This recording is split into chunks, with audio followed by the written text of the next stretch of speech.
Hello बच्चों, welcome back to my channel. और मैं आप सबके साथ शेयर करने वाली हूँ काफ़ी important topic spectroscopy and group theory का, जो कि है जीरो पॉइंट एनर्जी।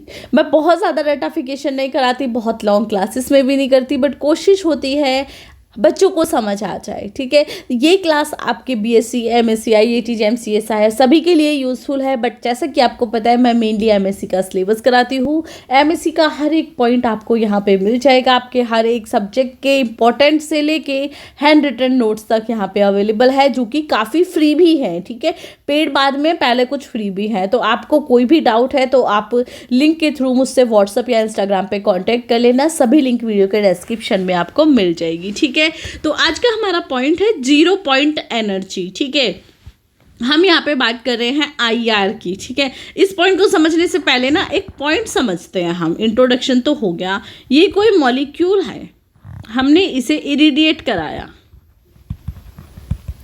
इरिडिएट कराया तो एक तो ये इसमें जो न्यूक्लियस है उस पर वर्क करेगा, है ना, और इस न्यूक्लियस का जो मास होगा उस पर वर्क करेगा, इसकी जो फ्रीक्वेंसी होगी उस पर वर्क करेगा। तो ये कितना वाइब्रेशन करता है, और वाइब्रेशन करने के साथ किस पॉइंट पर इसकी जो एनर्जी है वो ज़ीरो हो जाती है, that is zero point energy. ठीक है, ये एक सिर्फ समझाने के लिए, ऐसा नहीं कि आपको अपने नोटबुक में लिखना है, ये समझाने के लिए था कि जीरो पॉइंट एनर्जी कब हो जाती है, जब हम उस पर कितना मास लगाते हैं, कितना फोर्स लगाते हैं, जिससे उसके वाइब्रेशन और मास का जो रेशो है वो ज़ीरो के लगभग या ज़ीरो पे पहुंच जाता है, तो वो आपकी जीरो पॉइंट एनर्जी होती है। बट हमें ये थोड़ा थ्योरेटिकल पार्ट करना है, तो चलिए नेक्स्ट पॉइंट देख लेते हैं। या According to old quantum theory, the energy level of a harmonic oscillator were given by En is equal to nh nu। ठीक है, nh nu। तो अगर हम क्वांटम थ्योरी की बात करेंगे तो जो हार्मोनिक ऑसिलेटर की एनर्जी है वो हमेशा डिफाइन करते हैं हम En is equal to nh nu से। ठीक है, ये फॉर्मूला है। इस फॉर्मूले के बेसिस पे हम जीरो पॉइंट एनर्जी की तरफ जाएंगे। ठीक है, अब हमें ये भी पता है the lowest energy of a quantum mechanical harmonic oscillator is not zero but equal to half n nu. ठीक है, देखो हाफ एम यू यहाँ पे एन है, तो हमने पीछे मैंने भी आपको एक क्लास कराई थी जिसमें हार्मोनिक ऑसिलेटर कराया था। वहाँ पे बताया था कि जो आपकी एनर्जी है वो किस फॉर्मूले पे वर्क करती है, वो वर्क करती है 1+1/2 n। ठीक है, एच न्यू, इस पे आपकी ये एनर्जी वर्क करती है। अब यहाँ पे n की वैल्यू 0 भी हो सकती है, 1 भी हो सकती है, 2 भी हो सकती है, 3 भी हो सकती है और 4 भी हो सकती है। ठीक है, तो ये जब वैल्यूज़ हैं तो हम तो जीरो पॉइंट की बात कर रहे हैं, तो ज़ीरो एनर्जी तो कभी हो ही नहीं सकती। कम से कम भी मान लो n की वैल्यू हमने 0 पुट करी है, तो 0+1/2 एच न्यू। बच्चों क्या मिल गया,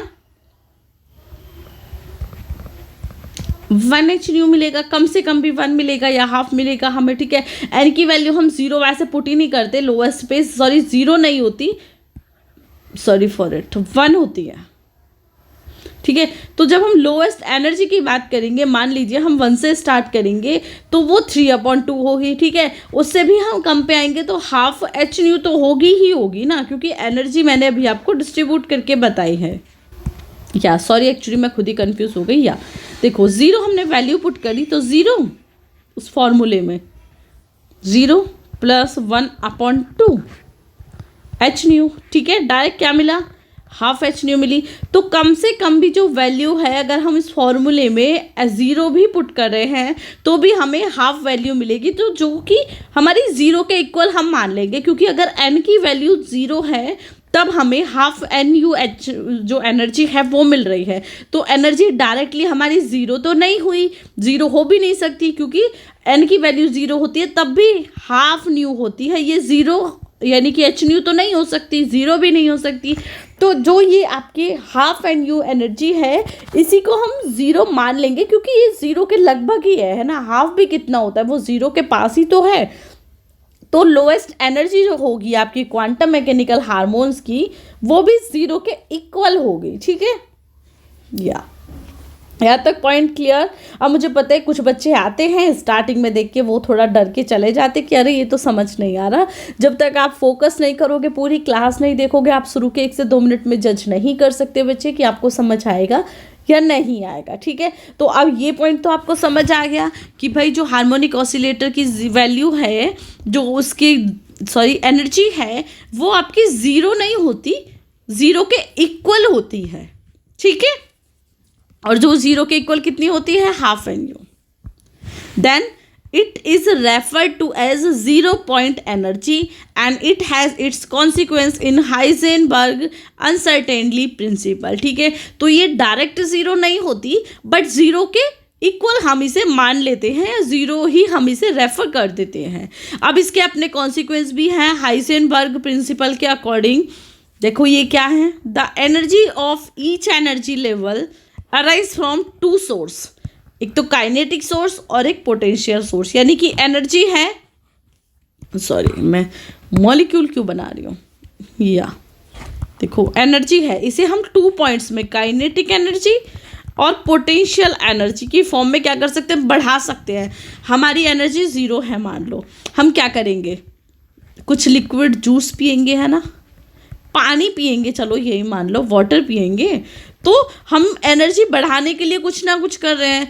तो जब हम इस मॉलिक्यूल की बात करते हैं तो इस मॉलिक्यूल की एनर्जी को बढ़ाने के लिए हम 2 टाइप्स के सोर्स यूज़ करेंगे, या तो वो काइनेटिक एनर्जी होगी या पोटेंशियल एनर्जी होगी। ठीक है, यहाँ तक का पॉइंट क्लियर।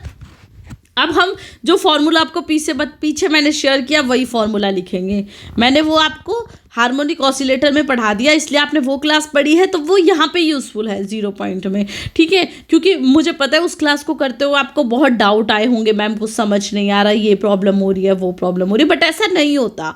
जब आप चीज़ों को अच्छे से करोगे ना तो वो कहीं ना कहीं आपको यूज़फुल देंगे। अब हार्मोनिक ऑसिलेटर करने के बाद जब आपने ये 0 एनर्जी किया होगा, 0 पॉइंट एनर्जी, तो आपको वो ईजी लगा होगा या वो लगा होगा अरे उसमें हमने ये पढ़ा तो चलो हमें एक यूज़ आ गया, उसका फ़ायदा हमें हो गया।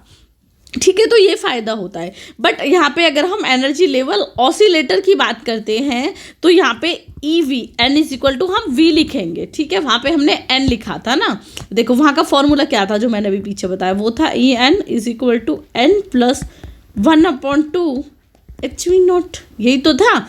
तो यहाँ पे ये एन वी आ गया है सिर्फ एन के इज इक्वल टू। ठीक है, अब यहाँ पे भी सेम है, vibrational quantum energy values will be v is equal to आपकी 0, 1, 2, 3 हो सकता है। और ई वी क्या है हमारी, ये है फंडामेंटल वाइब्रेशनल फ्रिक्वेंसी, क्योंकि हम अभी किसके फेज में बात करें, फंडामेंटल में। ठीक है, या हम बात कर रहे हैं फंडामेंटल में। तो जब हम फंडामेंटल ऑसिलेटर की एनर्जीज की बात करेंगे तो ये फॉर्मूला आ जाएगा, यहाँ पे वी क्या है वो बता देंगे, ई वी भी बता देंगे। अब देखो we know E nought half h nu from the lowest vibrational level v is equal to 0, है ना, हमें पता है ये वी इज इक्वल टू हम 0 भी पुट करेंगे तो भी हमारा हाफ एच न्यू ही आएगा। So it can not be remove from a molecule even by cooling it to 0 degree. अब ये जो एनर्जी आई है लोवेस्ट वाइब्रेशनल लेवल की, इसे हम चेंज नहीं कर सकते, उस सिस्टम से हटा नहीं सकते कि भाई हाफ एन यू एनर्जी आ गई अब उसे रिमूव कर दो, नहीं कर सकते हो, क्योंकि कम से कम भी ये एनर्जी तो आपको फेस ही करनी पड़ेगी। चाहे आप ना किसी भी मॉलिक्यूल को 0 डिग्री पे क्या कर लो, कूल भी कर लो, ठीक है, 0 डिग्री तक भी ले आओ, फिर भी उसमें कम से कम इतनी लोएस्ट एनर्जी तो रहेगी ही, लो रहेगी। ठीक है, क्या तो इतनी कम से कम लोएस्ट एनर्जी उसमें रहेगी, उसे आप रिमूव नहीं कर सकते हो। It means that particle is fluctuating around its equilibrium position with 0 point energy. ठीक है, यानी कि ये जो उसकी हाफ एन यू आई है एनर्जी, इसके आसपास ही जो आपका मॉलिक्यूल के पार्टिकल हैं वो कहीं ना कहीं घूमते रहेंगे। ठीक है, और इसी को हम 0 पॉइंट इसीलिए एनर्जी बोलते हैं क्योंकि हमने 0 भी लिया तो भी हमारी हाफ यू आई, तो इसी को हम 0 पॉइंट एनर्जी इसलिए बोलते हैं। Then the energy E0 is equal to half and U must be added to Planck expression for a mean energy of oscillator। तो अगर हम ऑसिलेटर की फॉर्म में बात करते हैं इसे, तो हम इसे प्लांक एक्सप्रेशन में यूज़ भी कर सकते हैं, बट अभी हम सिर्फ बात कर रहे थे 0 पॉइंट एनर्जी की, तो हम वही डिस्कस करेंगे। फोर्स कांस्टेंट मैं अलग क्लास में शेयर करूँगी 1 by 1। ठीक है, तो ये पॉइंट क्लियर हो गया। कोई भी डाउट हो बच्चे मुझे बताना, बहुत इजी वे में मैंने कोशिश करी है कि 0 पॉइंट एनर्जी आपको समझा दूँ। 1 से 2 बार ये क्लास आपने देख ली तो इसमें आपको टेंशन नहीं आएगी। एज इट इज़ पेपर में जाके लिख देना, बहुत अच्छे नंबर मिलेंगे। एंड येस, मैं ये बताना भूल गई कि ये कैसे आता है, नोट करके लिख लो कि ये या तो आपका शॉर्ट में आएगा या लॉन्ग में नोट लिखने के लिए आएगा इस पर। ठीक है, तो ये एमएससी के लिए इसलिए इंफॉर्मेटिव है, सॉरी। ठीक है, तो चलिए मैं क्लास को एंड करती हूँ। आपको सच में क्लास अच्छी लगी हो, कुछ सीखने के लिए मिला हो, तो प्लीज़ इस चैनल के लिए एक लाइक, एक शेयर और एक कमेंट ज़रूर कर दीजिएगा। अभी मैं क्लास को एंड करती हूँ। सो बाय बाय।